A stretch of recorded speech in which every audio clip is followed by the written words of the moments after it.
કેમ છો મિત્રો? વિડિયો શરૂ કરતા પહેલા એક વિનંતી કે જો તમને પણ આવા વિડિયો ગમતા હોય તો અમારી ચેનલ સબસ્ક્રાઇબ કરો અને બાજુમાં આપેલા બેલ આઇકોનને ક્લિક કરવાનું ભૂલશો નહીં, જેથી તમને આવનારા તમામ વિડિયોની અપડેટ મળતી રહે.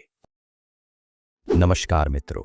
આપણા કુટુંબમાં, આપણી આજુબાજુમાં કે આપણા સમાજમાં આપણે અલગ અલગ સ્વભાવના લોકો જોઈએ છીએ.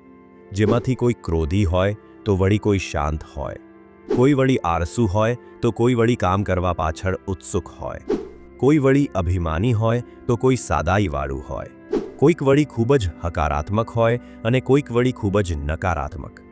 આપણને પ્રશ્ન થાય કે માણસ કોનાથી પ્રેરાઈને આવા કર્મો કરે છે? આ પ્રશ્નોનો જવાબ જાણવા માટે આપણે શ્રીમદ ભગવદ્ ગીતા પાસે જવું પડશે, કારણ કે ભગવાન શ્રી કૃષ્ણ ગીતામાં કહે છે કે માણસ પ્રકૃતિના ગુણોથી બંધાયેલો છે, જેમાં માણસની અંદર 3 પ્રકારના ગુણો હોય છે: સત્વ, રજસ અને તમસ. અને આ 3 ગુણો દરેક વ્યક્તિમાં ક્યાંક ઓછા તો ક્યાંક વધુ જોવા મળે છે. તો આજના વિડીયોમાં આપણે જાણીશું કે સત્વ, રજસ અને તમસ ગુણોથી ભરેલો માણસ કેવો હોય છે. અને આ વિડીયો જોયા પછી તમે પણ અનુમાન લગાવજો કે તમે કઈ પ્રકૃતિમાં આવો છો. તો ચાલો શરૂ કરીએ આજનો વિડીયો. શ્રીમદ ભગવદ્ ગીતા અનુસાર માનસનું જીવન પ્રકૃતિના 3 મૂળભૂત ગુણોથી સંચાલિત છે: સત્વ, રજસ અને તમસ. આમાં આપણે સૌપ્રથમ સત્વગુણી માણસના લક્ષણો જોઈએ. સત્વગુણી માણસ શાંત અને સમતોલ મનવાળો હોય છે.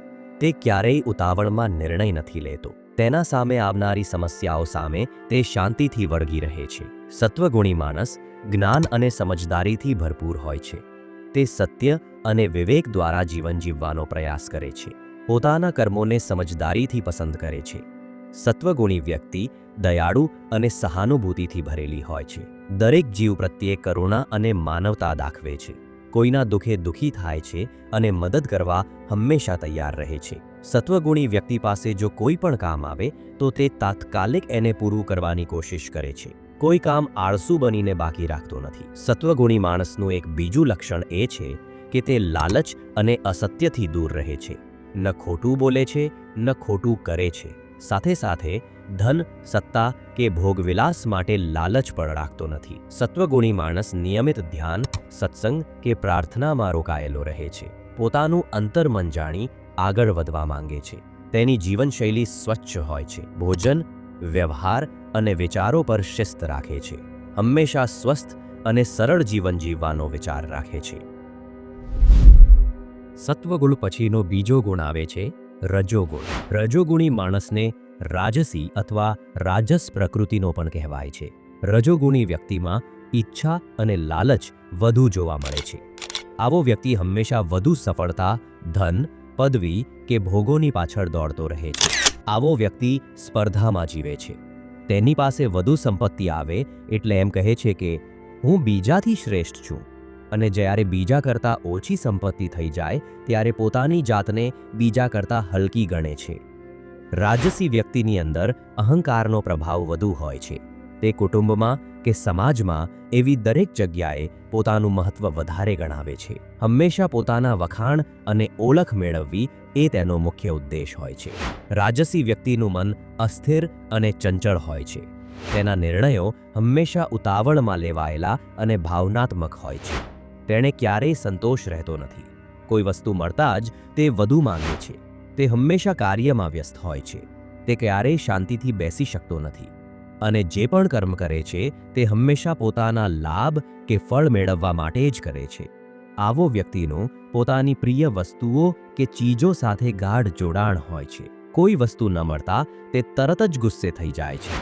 ગુસ્સો, ઈર્ષા, અભિમાન, દંભ આવા દુર્ગુણો રાજસી વ્યક્તિની અંદર વધુ જોવા મળે છે. ગીતામાં પણ ભગવાન કહે છે કે રજસગુણ રાગથી ભરેલું છે. તે તૃષ્ણા અને આસક્તિમાંથી જન્મે છે.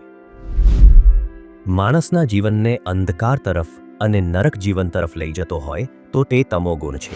ભગવદ્ ગીતા અનુસાર તમોગુણી માણસ અંધકાર, નિષ્ક્રિયતા અને અજ્ઞાનતાથી ઘેરાયેલો હોય છે. તેનું ચારિત્ર્ય અને વ્યવહાર કેટલાક ચોક્કસ લક્ષણોથી ઓળખી શકાય છે. તામસી માણસનો મુખ્ય ગુણ હોય છે આળસ અને નિષ્ક્રિયતા.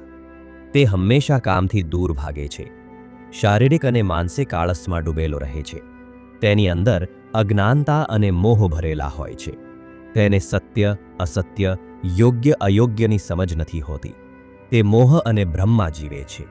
આવા લોકો અધર્મને ધર્મ સમજે છે, તેની અંદર હંમેશા નકારાત્મક વિચારો દોડતા હોય છે, તે હંમેશા એવું કહેતો હોય છે કે મારાથી કંઈ ના થાય, હું કંઈ ના કરી શકું. તેના વિચારો અને વાતચીત હંમેશા નકારાત્મક, નિરાશાવાદી અને આત્મકેન્દ્રિત હોય છે. તામસી માણસની જીવનચર્યા અનિયમિત હોય છે. તે હંમેશા અયોગ્ય આહાર એટલે કે માંસ, મદિરા, મનોરંજન વગેરેમાં રચ્યો પચ્યો રહે છે. તેના જીવનમાં કોઈ ધ્યેય હોતો નથી. તે હંમેશા પોતાના ભોગો ભોગવવામાં જ વ્યસ્ત હોય છે. તે નિદ્રા અને મનોરંજન તરફ વધુ ઝુકાવ ધરાવે છે. ગીતાકાર કહે છે કે તમોગુણવત્તા, નિસ્તેજપણું, ચેતનાનો અભાવ, પ્રમાદ, નિદ્રા અને મોહમાં નાખનારી વૃત્તિઓ જન્મે છે. સરળ શબ્દોમાં કહીએ તો તામસી ગુણી માણસ એ સૂર્યના પ્રકાશ વિનાના ઘનઘોર અંધારા જેવા હોય છે. આમ મિત્રો, ભગવાન ગીતામાં કહે છે સત્વગુણથી યુક્ત માણસો સ્વર્ગ જેવા લોકોમાં જાય છે, રજોગુણથી યુક્ત માણસો મધ્યમાં એટલે કે મનુષ્ય લોકમાં જ રહે છે, અને તમોગુણી માણસો અધોગતિને એટલે કે જંતુ, પશુ, પક્ષી આદિ યોનિઓને તેમજ નરકોને પામે છે. પણ જે કાલે માણસ આ 3 ગુણોથી પણ પર જઈને મને એટલે કે પરમાત્માને તત્વથી જાણે છે, તે મારા સ્વરૂપને જ જાણે છે. તો મિત્રો, આ હતું અમારું આજનું વિડીયો. આશા રાખીએ છીએ કે આ વિડીયો દ્વારા તમને પ્રકૃતિના 3 ગુણો સમજવામાં સરળતા મળી હશે. તો તમે પણ તમારી જાતને આ વિડીયોમાં કહેલા ગુણો પ્રમાણે સરખાવજો અને નક્કી કરજો કે તમારી અંદર કયા ગુણો વધુ પ્રભાવિત છે.